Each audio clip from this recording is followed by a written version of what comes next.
response to the U.S. Proposal. So I don't know what your thoughts around this, but apparently they're sending proposals for negotiations with the U.S. to the mediator, Pakistan. Yeah, this is very good news. I want to say that we do not need war. We do not need conflict, even though right now energy sector has a lot of challenges. Even let's say even today I see that price of Bangladeshi regular products going very high because of inflation. Heavily inflation is coming. In that situation, if this war is continuing, it will create a very, very negative impact for economics, for humanitarian issues. It may cause for third world war. So in that situation, definitely USA is a big country. USA has got a lot of good people. USA has the largest military. USA has even Bangladesh is a very good ally for United States. And in that situation, if USA go for this peace deal, even though this Pakistan helped them, that will be fantastic news for global communities. Even today, we from my World Talent Economic Forum, we are organizing global peace conference, as well as tomorrow we are inviting all of the our people in head-to-head discussion and offline discussions for the global peace. Global peace is necessary for economics. Global peace is necessary for stable conditions.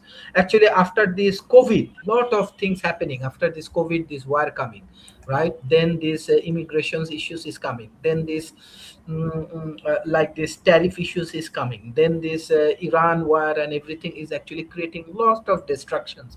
Even I see many of the business organizations, they shut down because of they are not performing well. It's a massive challenging situations.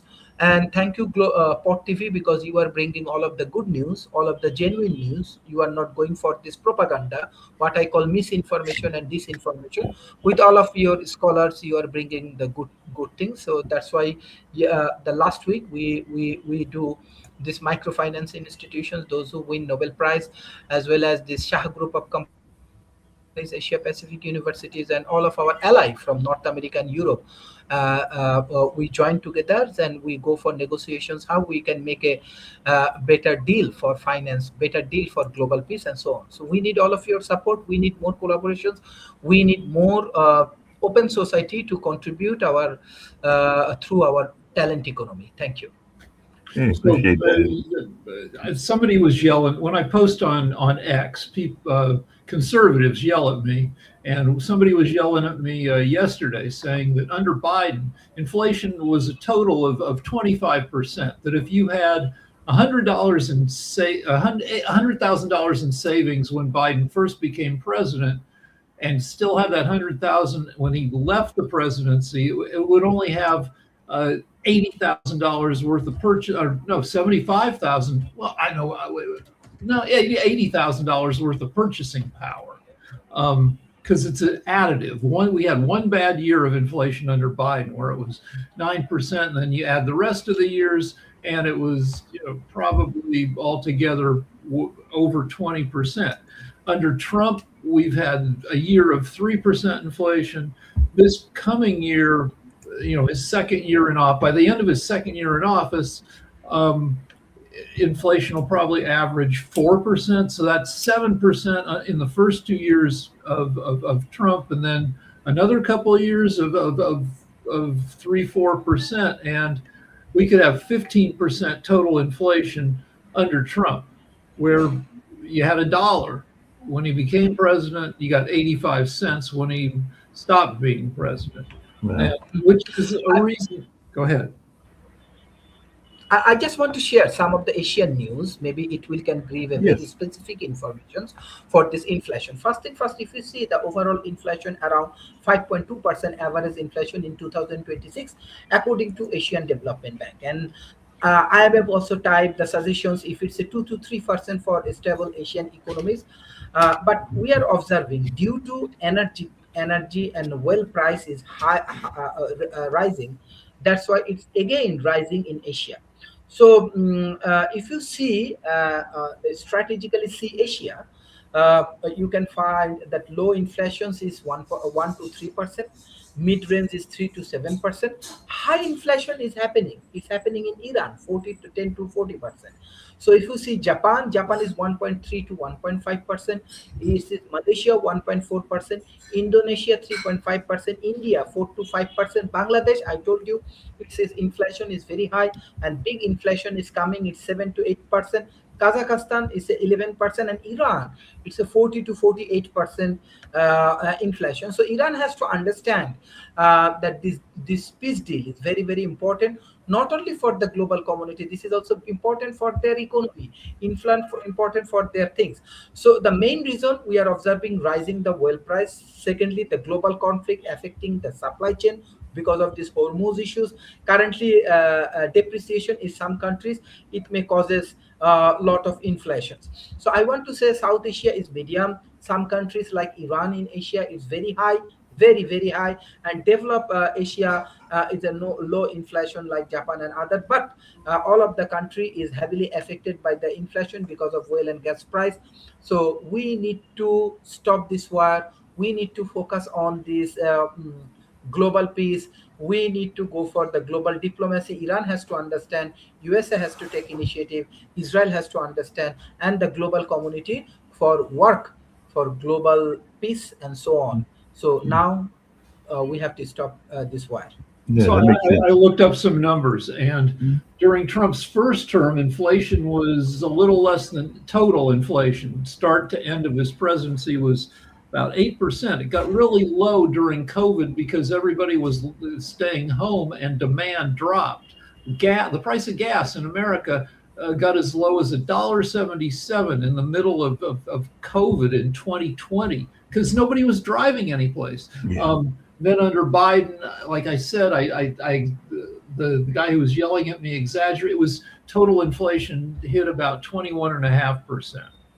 Just really quickly, Rick and Dr. Sharif, and all along those lines, in that same space, I did see that Donald Trump, and it's one of the things that I would say him when apparently I was silent and everything like that, is looks like he is weighing the idea of pulling back the U.S. troop presence, not just in Germany, but also where Nick lives in, which is Spain, and in Italy. So I just wanted your thoughts around that, because apparently this is all over the spat around the Iran war. And so It's BS. The U.S. has been very successful for the past 80 years, since the end of World War II, being a participant in the world. We have 800 military bases on foreign soil. That is being the world's friend. And Trump gets in a snit, and he starts tariff wars, and he pulls it, when we pull back, China comes in, and that's great for China. China has this Belt and Road Initiative, which is China has been working for decades now to make sure that they can exchange their imports and exports efficiently and quickly between the countries of the world, which is building infrastructure, building transportation networks. And that's great for China's economy and also for the economy of its closest partners. And we only hurt ourselves when we pull back from the rest of the world. But apparently he's making a threat to both Melania and well as Sanchez. I think Sanchez is the leader of the government of Spain. I think Melania may be Italy. But yeah, what does that do? Spain, we shouldn't have a problem with Spain. Spain is a friendly country, a great country, so great that the head of our network moved to Spain because it's so nice over there. They're not a-holes. Germany is currently one of the greatest countries and best economies in the world. And what, we're thumbing our noses at frickin' Germany? It's ridiculous. Yeah, it's definitely ridiculous. By the way, there was another country, Antigua and Barbados, and I don't know how much you've traveled in those areas, but their prime minister is set to win fourth term, and that's Prime Minister Brown. So that's something going on as well. Okay. I mean, they're a little, Caribbean country, island country? Yes, it's one of the Caribbean countries and all along those lines, but apparently he leads the ABLP to victory in the general election. So apparently he's won, and it's his fourth term. So he's been their leader for a while, and I guess they're doing well. It is a tourist attraction. A lot of people go to Antigua. some of those countries are going to face challenges under climate change because the storms hitting them are going to hit them harder. You got some rising ocean levels and lots of challenges for those. Hey Nick, glad that you're here and everything like that. We were just actually talking about Spain because apparently the president is thinking about withdrawing troops from your neck of the woods. So he's threatening Sanchez and Volani with U.S. troop withdrawal, and he's saying that cutting U.S. troops won't be easy. That's actually what Al Jazeera is saying, but that to the Trump threat. But what's your thought? You're in Spain, and I know that even my dad, when he was in the Air Force way back in the 60s, he was stationed in Turkey and everything like that. So I do know, and I've had friends in the military, and some of them have been stationed in places like Germany and places like Spain, some of the European theater. But what is your idea of this notion of him pulling back because they apparently didn't give enough support for our war with Iran? What do we need troops in Spain for? Why do we need U.S. troops in Spain, Mark? Talk to me. I guess it's part of that whole NATO alliance and part of the whole thing. Yeah, but we have our own troops. We have our own police. We don't need U.S. troops here. You guys can leave. Goodbye. We have too many tourists anyway, so you guys can leave. So was that a threat or is that a promise? I guess that's the question. And he talks out of his butt. We all know. Is he going to pull troops back? I mean, but if he does, okay, Rick. I hate to say it. So what? Well, because we've had a very successful economy for, like I said before you came on, for 80 years since the end of World War II, by having strong international ties. And when we pull back, we hurt ourselves, and then China steps in, and maybe eventually. Hear me out. Make it real simple. Spain does not need U.S. troops. So if you guys want to pack your bags and leave, that's fine. Do you know how many tourists come to Spain every year? Close to 100 million. It's actually around 90 million people who come to visit. We've got a tourist industry that'll knock your socks off. It's bigger than the United States. So if you take out a couple thousand troops, what difference does it make? It's not going to affect the Spanish economy. Is that a threat or a promise? As a matter of fact, Spain is have started to tell tourists to go home. We got too many of you. So I don't see where that's a big deal or not. So if they're here, that's fine. If they're gone, that's okay too. Okay, so you're talking tourism. When we're a dick to the rest of the world, which we kind of have been, international tourism to the U.S. How is it? Fell 6% in 2025, which cost the tourism industry $12.5 billion. Yeah, 12.5 billion. Like there are more tourists coming to Spain there is in the United States. Sorry, Charlie. More people. I mean, a lot of people are moving here. Because it's nice over there. Yeah, it's nice over here. So the thing is, like if they say, "Hey, I'm going to withdraw troops," well, is that a promise or a threat? I don't know. Spain has something like 1/6 or 1/8 the murder rate of the U.S. Yeah, it's like 1/6 the murder rate of the U.S. It's safer to be here. I was in Vienna earlier this week. You walk around, all the streets are clean. What's a homeless person, by the way? They don't have them in Vienna. Sorry. I couldn't find one. I walked the whole city. I mean, all over the place. The problems you have in the States are not the problems of Europe. You guys have high crime, high, what they call it, homeless people, high unemployment. Well, actually, our employment, we're competing with you on that. Educational system that doesn't even crack the top 20 right now in the world, except for reading. So the thing is, until you clean up your act, who's spouting this stuff? Is it Donald? One chess player said this. Okay, this is really funny. They fund chess by the government in India. They fund chess by the government in Uzbekistan. They don't fund it in the United States. One chess commentator goes, well, that's because it's an intellectual sport, and this administration doesn't believe in intelligence. And I thought that was pretty funny. Trump has famously said he loves the poorly educated. Yeah, because they vote for him. I mean, I got that. I mean, it's just it. But here's the good news. This will all change maybe this year or worst 2 years from now. And maybe the United States will actually find good leadership, will bring the United States to where it could be, which is a functioning superpower as opposed to a bunch of idiots that are in the Yeah, administration. what the current administration does is it costs us time. That And money, yeah, time and money. You just told me you just lost 12 billion. You know, Pakistan could use the 12 billion, right? so You know, I mean, a lot of people use the amount of science funded by the government, yeah. with government scientists were reduced from 1,500 to 125. That's Right. that's a 87% Yeah, reduction. yeah. Like I said, they're bad on that. The good news is Casey Means is gone. She was a stupid anti-vaxxer and graduated from medical school but never got a license. What's she doing? See, this is the problem with Donald. He doesn't choose his partners wisely. He doesn't choose his associates wisely. I don't know what happens. He was better in The Apprentice, choosing. Well, he was a figurehead. His stuff was somebody else was choosing him for him. But yeah, the producers of the show were the producer of the show, Barnett, was choosing him for him. But I'm just saying, the thing is, I had high hopes for him because I thought, oh, this guy's going to choose wisely. But then I look at the curriculum vitae of all the people that are in the administration, and they're pretty poor in every sector. There are better people out there. Now, if there's a good person, they turn them down, then I can see the problem. In other words, they go, I don't want this government job. Hey, I don't think he even reaches out to the top. Yeah, he doesn't reach out for qualified people. But Nick, just really quickly, I have a question for for Dr. Sharif really quickly. Do y'all get a lot of these angry news and bad news? Because the other story, because we had some technical problems earlier that my mic wasn't working or whatever, probably was on my end. But I did see that Australia, there was an Australian team that was killed and a former prisoner arrested in connection with the death of the 5-year-old girl who vanished from her bed.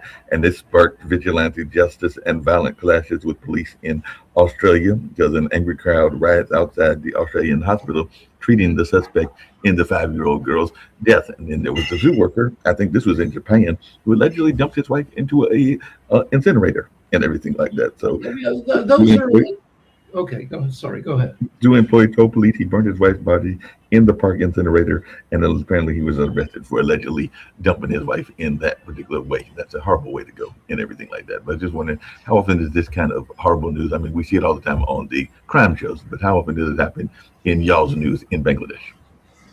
Okay, that is very good news for me, because someone actually bringing the real information that Western world has some sort of challenging things.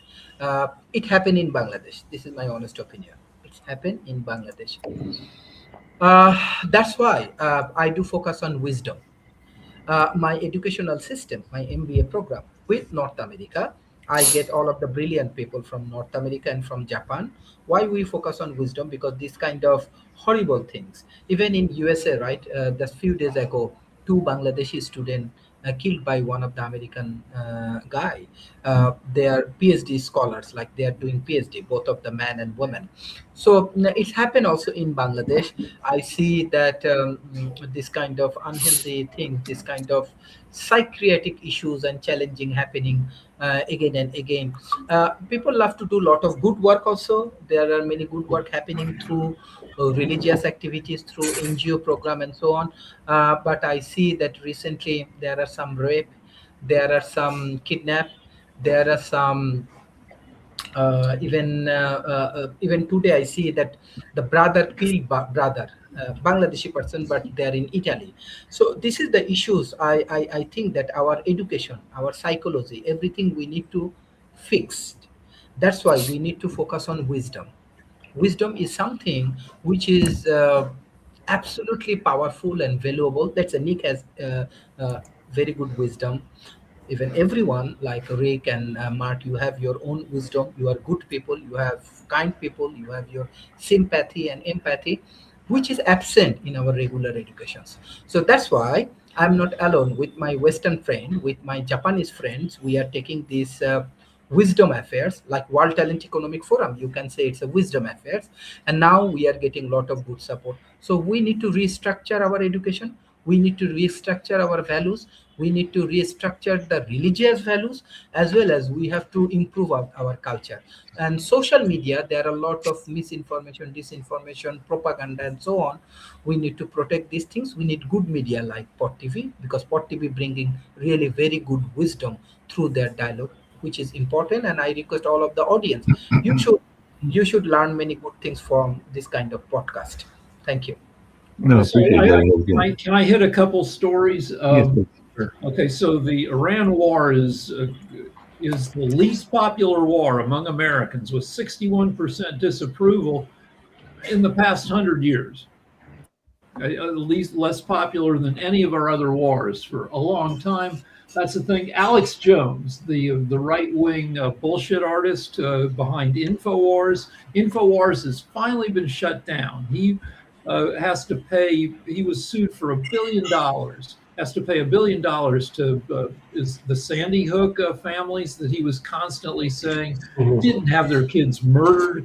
He was libeling, slandering, and so InfoWars is finally shut down. The Onion, the satirical newspaper, is trying to buy it.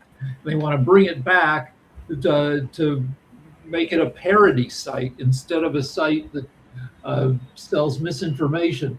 Trump's salary for 2025 has been released. Elon Musk's salary for running Tesla. He got paid $158 billion. That's nearly $500 million every day. Oh, hey, Rick, his net worth is now $830 billion. But let me tell you what's going on. As you know, in California and also in Seattle, they passed a wealth tax. Now they've created a citizens defense fund, which we can donate to stop millionaires from having to pay taxes or additional taxes.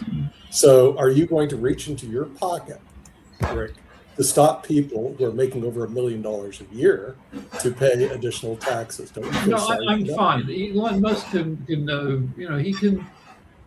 Musk moved out of California and moved I know to he did. Texas. Didn't he move to Texas? He moved. Yeah, a he lot moved to Texas, and Jeff Bezos moved to Florida because they have no income tax. Yeah. And it's easy to get out of the capital gains tax because the Oz transaction. And the average viewer who's listening to this doesn't know what an Oz transaction is. I'm willing to bet. If you don't Yeah, know I have what no an idea Oz what that is, Nick. So I'm one of those people. But by the way, I did have a question for you because we talked about before. There are arts organizations and arts contests that are nationally known, but apparently one of them is running into some problems. So the Venice Biennale is thrown into fresh turmoil as the art jury has resigned because they resigned en masse over Russia's controversial return. So apparently Russia's coming back to this award. So the Italian culture minister is shunning the Venice Biennale due to the Russian. Biennial thing. I think it's an art fair that happens every Right. 2 years. Right. Yeah, okay. And apparently they're letting Russia back in, and people are upset that they're letting Russia back in and everything like that. So there's a retirement and resignation. I think we're going to get a report shortly from the Kentucky Derby. Good morning, everyone. This is Kimberly Calhoun reporting live from the Churchill Downs, located in the southern charming city of Louisville, Kentucky. How's everyone doing this morning at Pod TV? Doing good. How's the Kentucky Derby? Oh my goodness, it's so amazing. And we're just always on the go. We just got our racetrack assignment. We get to record live on the racetrack. We actually got a position just past the finish line. So our camera is right at the finish line. So this is Nice. Amazing, guys. Yes, it is. No, it you're is. not wearing you're wearing a not crazy hat. Isn't the Kentucky I'm here Derby in the where? morning. The crazy hats come walking in at 11 o'clock. Okay. So it's almost like the race starts. They have gates at the front, and they sound the horn, and they open the gates for people to come in, and it's just like a race at that point. It's pretty cool. Is it the land of mint juleps? Is that the drink of the Kentucky Derby? It is, and I think they actually have one that goes for $40,000. Yeah. And there's also a lot of bourbon there as well, because I do know that Kentucky is known for its bourbon. Yeah, they have like benefit breakfast, and it's called Biscuits and Bourbon. We're going to be going in. We took a training course this morning. I took a security training course just to know where we can go and not go, and then we took a photography one, and what we can and can't do. So there's a lot of do's and don'ts, and now we get assigned vests. They've readjusted a lot of the Derby today. Today is the Oaks race, Mhm. and originally the Oaks race would have been over around 6, but they've moved it to 8 o'clock tonight. So it'll be in the dark, except they'll have a lot of lights here. But they will not be using the main winning circle for the horses to walk through because there's no lights out there. So we'll be going into the paddock. So we have to get special vests today for security reasons to And go Kim, into have the you paddock. Have you placed any bets? Are you a gambling person? No, I'm not, but I placed my first one yesterday and lost. Joyce, who's with me, she's the camera girl. She's in, I hope, getting our vest. She placed her first bet ever in her life, and she won. She Wow. won a race yesterday. have you So met any of the jockeys, and have you had a chance to meet any of the horses and everything like that? no, Isn't that not yet, because we have at the winner's circle, but not like officially meeting because they're in and off. But I was here when an incident happened at the winner's circle. We get to film from the winning circle all week long, and I was in there, and they have like a little gate, like I don't know if you can see it, a little caution gate, and I was just past it inside the winning circle filming, and they were loading out to the track to do the parade to the gate to race. And while I was standing there, the horse got spooked. I was behind it, and it flipped around and bumped into me and backed me into a corner and threw the jockey off. So it was pretty scary. I got video. I don't have video of that. My camera wasn't on, but as soon as the horse calmed down, because he literally walked me into the corner, I turned on the camera after they got him tied down, and I watched him take care of them and how they do it, and that was pretty cool. I had first-hand experience. So, but yeah, it was pretty intense. 1,100-pound horse coming down on you is pretty scary. well, But yeah, that would be but very I scary. didn't scream or anything. I've been around horses, so I knew to calm my heart down, and I just put my head down and didn't. I try to be submissive, and I guess it realized I wasn't there to hurt him. But yeah, it was scary. But they have a good team of people here, and they had him down and under control. Yeah, They, but and an ambulance, horse ambulance came, yeah.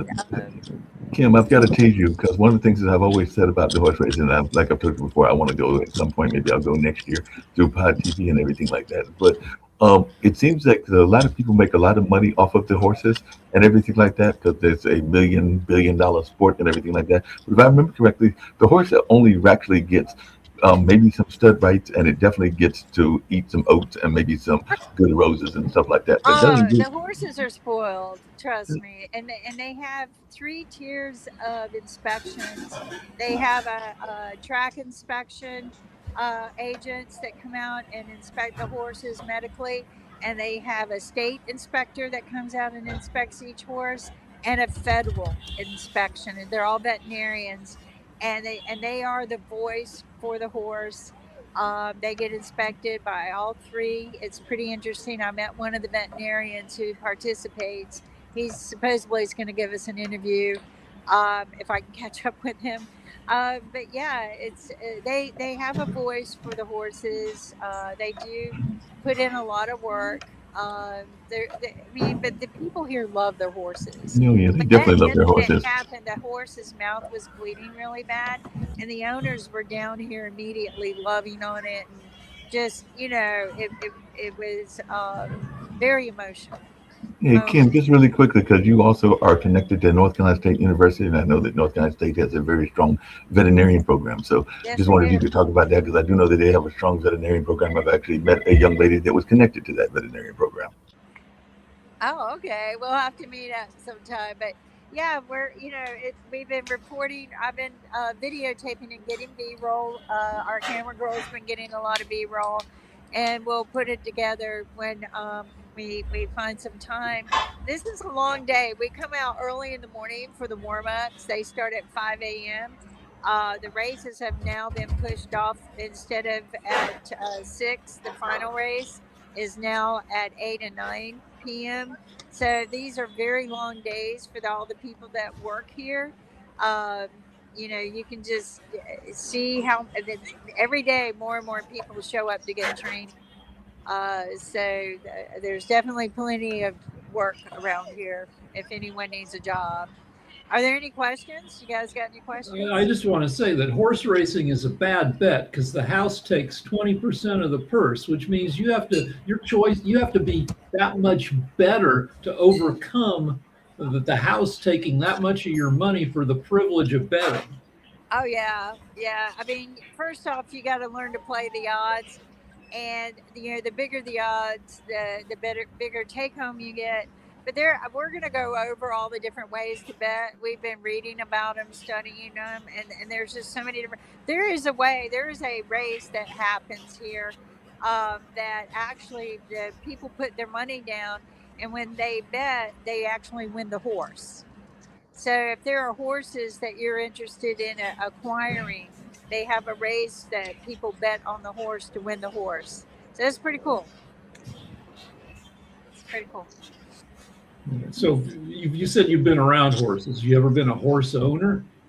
No, we used to lease them. My son was a hunter jumper, a showman, and he was actually state champion and international silver. But it's expensive owning a horse. But we leased it, and it's expensive. We take care of as we own, but that way you could trade up your horses. So we leased horses and traded up as he grew. So. But yeah, 5 a.m. go out, take care of the horse. Yeah, it's great. It's a great lifestyle. It really is.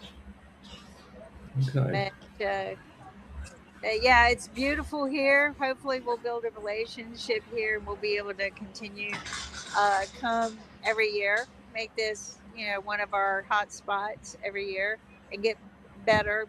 When's the main race? Saturday? So the main race is Saturday, but here's the thing. In my whole life, I just thought that's all they did, right? There are like 10 to 12 races every day for 2 weeks, every day. And so people will start lining up outside to come in at 11 o'clock in the morning, and it's crazy. And they start eating and drinking and betting all day long. And to be able to take wages, you have to attend a training course and classes, and it's a 5-hour class just to be able to take wages here. So, what does take wages mean? So they have a lot of cashiers, like the okay, you mean and they do cash only. Everything is cash only. So you don't bet with chips or credit card. Well, I'd like being there. I don't gamble because the math is not in your favor. But in the old days, I might walk through a casino and look for money that people had dropped because there's a lot of money flying. Can't do that in a casino anymore because there's no cash. It's all these cards that you plug in. It's all credit card. But if it's all cash there would have to be a couple people like me who aren't betting, but are just walking around seeing if somebody dropped a $20 or $100 bill. Yeah, absolutely. I mean, look for the pennies, right? But yeah, it's a lot of cash flow through here. They've got casinos now in the city. There for a long time, they would not allow casinos because they feared it competed with the racetracks. These racetracks here run every day of the year. Every day of the year. It's just the derbies are their big celebration where they draw in people from around the world. So, they establish the legendary horse every year. They've had an unveiling of a statue of Funny Side, and one of the ladies that I've been working with here, she got to be participate in the unveiling, and the jockey who rode Funny Side was there. So yeah, it's just the conversations here are of beautiful past legends that everybody talks about. The past legend, it's all about the history. and then about the future legends. So it's fun. It's fun. It's classy. I love seeing the men in the bow ties. We met a little boy, and you're going to see his photo. His name's George. He goes, "If you're looking for somebody to take a picture of, I'm your man." And he had a little cigar. He had a cigar. And he had it in his mouth, and then he took it out and put it in his pocket. And he showed it. He had a wooden bow tie. It was so beautiful. So yeah, I mean, it's classy. Everybody. It's all very vintage here. That's what's fun. Everybody dresses more in a vintage style, and everybody's having fun. Nobody's angry here. I get too many mint juleps and bourbons. So Race tomorrow? So tonight is a big race, the Oaks. They've been Wednesday was a big racing day. They have charity day, and so a portion of the races go to charities. Tuesday is 502 day. It's the local days. And Thursday is another local day where they let the locals come in for $5 and participate in the activities. And again, like I said, all wagers and bets are done in cash. It's pretty cool. So a lot of money flowing through here. Now I have an important question for Sharif, because he represents 171 million people in Bangladesh. Sharif, are you familiar with the Kentucky Derby in the United States of America? Sharif? No. No. See, the thing is, Kim, this is the brilliance of what you're doing. You're bringing the Kentucky Derby to the world. Yes. Dr. Sharif has 171 million people that are not familiar with the Kentucky Derby. Plus, his next door neighbor has 1.6 billion, and his other neighbor has another 1.5 billion. And this way, they'll be familiar with the Kentucky Derby. Otherwise, they won't know about it. What do we got here? So this is media pinned for being here. So the Kentucky Derby, 152nd Derby. It is the oldest sport in the world for stuff like this. To me, they have a saying, it is the world's most elaborate, most elite, most exciting 2-minute sport. Mm-hmm.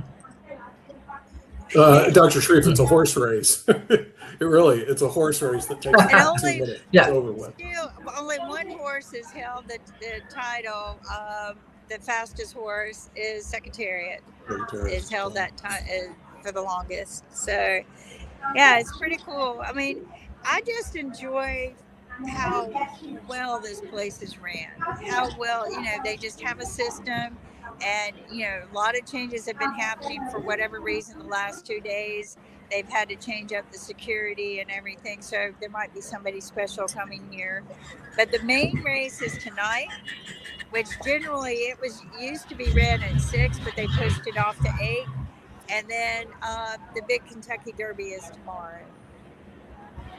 So I've looked up gambling, and gambling is illegal in Bangladesh, but 5% of the population, according to what I read, gambles online, where it's harder to crack down. In America, in America, 10%, an estimated 10% of young men ages 18 to 30 are now gambling addicts or have problem gambling issues.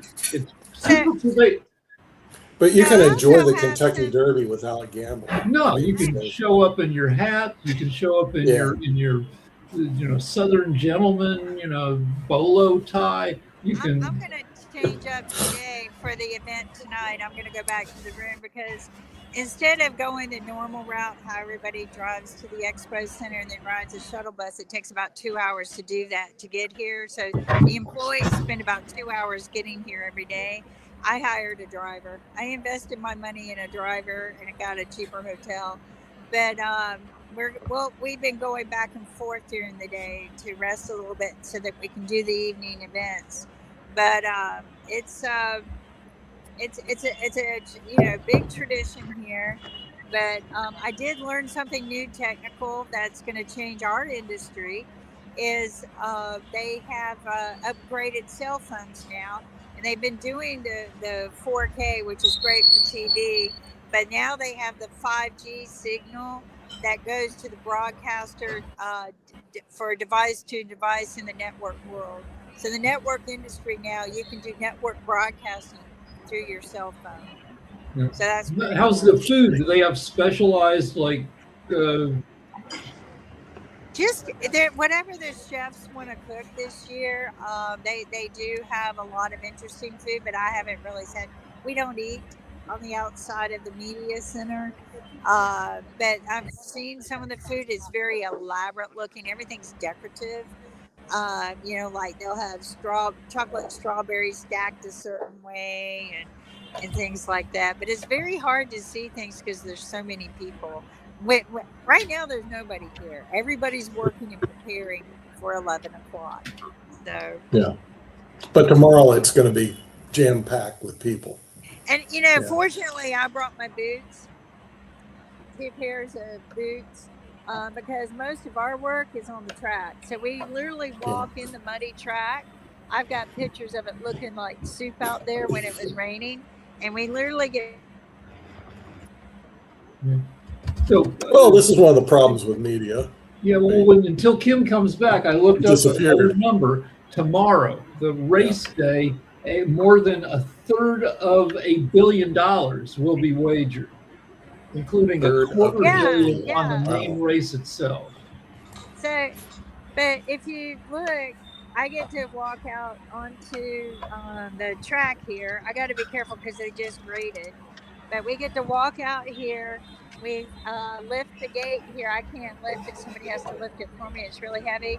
Then we walk outside the rail, and then we find our rail position, which we're down. We're lucky. We're down just past the finish line. I thought Joyce was going to die. She was so happy because we were like one of the last to get an assignment because, we didn't get invited until late. So we got a real assignment in the most beautiful spot. Could not have bought that spot. And so we get to walk out there. We've been walking out there all morning long. We get to cross the track. They do turf racing, and so we can go over into the turf area and get low ground shots. We were laying in the grass yesterday getting low ground shots. So it's great. I love it here. I don't think I want to live here, but they've treated us really nice. We're just learning the rules so that we can keep coming back every year. Maybe bring Mark with us next year. Yeah, I think that would be a good idea, So don't get into too much trouble so we can keep our contract with I've been really good, Nick. So I looked up with hundreds of millions of dollars flying around tomorrow. I looked up if there's ever been like a Ocean's 11 type heist. Never has. There are some video games or escape rooms which have that theme, but nobody's ever tried to take down the purse at the Kentucky Derby. However, in a related crime was there was a bourbon theft ring in Kentucky that people were stealing from a distiller for 7-8 years and making off with millions of dollars worth of bourbon. Yeah, we have to introduce American culture to Bangladesh, like stealing bourbon and betting like $750 million. Oh, let me tell you what's bigger than the bourbon and betting here: cigars. I have never seen so much effort put into cigars in my life. I mean, they're everywhere. Little kids are carrying them around. I'm talking real cigars. They have cigar booths everywhere. So next year, when I get really rich, this is where I want to be sitting. And, maybe we'll have media here. But these nice little booths, if you can see them behind me. Yeah, I can see them, yeah. 6 people. They're 6. Where'd you go? All right, so I just quickly looked up. A cigar at the Kentucky Derby will generally run you $20 to $30 per cigar. Yeah. I think see all the money you're saving, Dr. Sharif, by staying away from stuff like that. It's just ridiculous. America is really saying. Now, remember, I live in Europe, but we have our own craziness. We have, believe it or not, in Spain they have bullfighting. in southern Spain, and then you run with the bulls in northern Spain. So they have their own little quirks here, let's put it that way. But in the United States, they have the Kentucky Derby, which isn't a pretty exciting race. I try to catch it every year because it's 2 minutes of who's going to win this thing, And they introduce all the horses. Okay, sorry about that. It's amazing. By the way, the horses come from all over technology the world. sometimes, but I'll get that fixed. That won't happen again. So how much for those booths over there, Kim? 6,000. So do we get the whole booth if we got it? Yeah, it's for 6 people. So Oh, really? it's $1,000. Where are you sitting at right now? I mean, where are you going to sit tomorrow? Oh, tomorrow? Anywhere I want. So I can't show you my badge, but we have access to anywhere, to the racetrack, to some of the suites. But we don't get to sit, okay? But we can tomorrow. We can bring a chair for the rail. Okay. So there's special chairs that we would, and I don't own one, so we're just going to kneel in the mud. But but I'll probably at the race. We'll be at the rail watching the horse, and then we'll go into the paddock to film the winner. Well, you So said- we're on Really? this side. Yeah, we're Okay, on this they're gonna let you film the winner tomorrow? I've been filming the winner every day. Really? Wow. Yeah, I'm Whoa. allowed in the winner's circle. Yep. Wow, I did not know that. Okay, Yeah. you're selling me to come back. Okay, get me one of those booths for next year. We're going. Okay, $6,000. There Yeah, you go. but that's not a But problem. yeah, they're really gracious, Yeah. Including there's some things first years can't do, but Right. being railside's pretty cool. Let me tell you. Right. So all week Yeah. long I've been railside anyway, but today we got our rail assignment for tomorrow and tonight, Right. and having Okay. the rail assignment that we have, but I call it hoof side. We're hoof side. We're on the track. We're literally physically on the track. If you see this rail right here in this fence, Yeah. Right. Yeah. Yeah. we I'm familiar with that. kind of go between. So that's where we get to hang out. Yeah, and Churchill Downs is very historic for America, as you know. Oh, and it's huge, right? Like Yeah. this place is. There it is. Oh, wait, stop right there. Wait. Go back. See that? That is an iconic shot with that little spire up the There's top. two. There's the twin There's spires. two of them. You're right. There are two of them. They're Yes. twin spires. I've been getting photos of them all week. Different sunlight actions. Woodruff bourbon is like the man here, right? Like that's the bourbon. If you look behind me, there's a group of people. Let's see if I can get them. Anyway, the media is getting ready for some of the races, and I'm going to have to go get my vest. Right, how many horses are running in the main race? 20. That's a 10. So when you're standing by that, does the ground shake with 20 big ass horses running down the field? Yeah, they only allow so many horses to run. So this track right here is pretty big, actually. But there's two tracks here. There's this track, and then there's the turf track. And so they run races on both all day long. But the Derby itself will be ran on the dirt track. The dirt track has quite a history, which I'll share with you guys another day. But, they actually had dug this out to almost 20 feet deep. And it's this kind of special dirt all the way up. Yeah. Also, if you take some still pictures, we can put together a special still pictures, just regular camera pictures. I've done a lot. So Yeah, we took about 800 stills yesterday. So, Really good, because we'll we're put together going a show through them using to clean those. them up and get Right. them prepped to do a video for the TV network.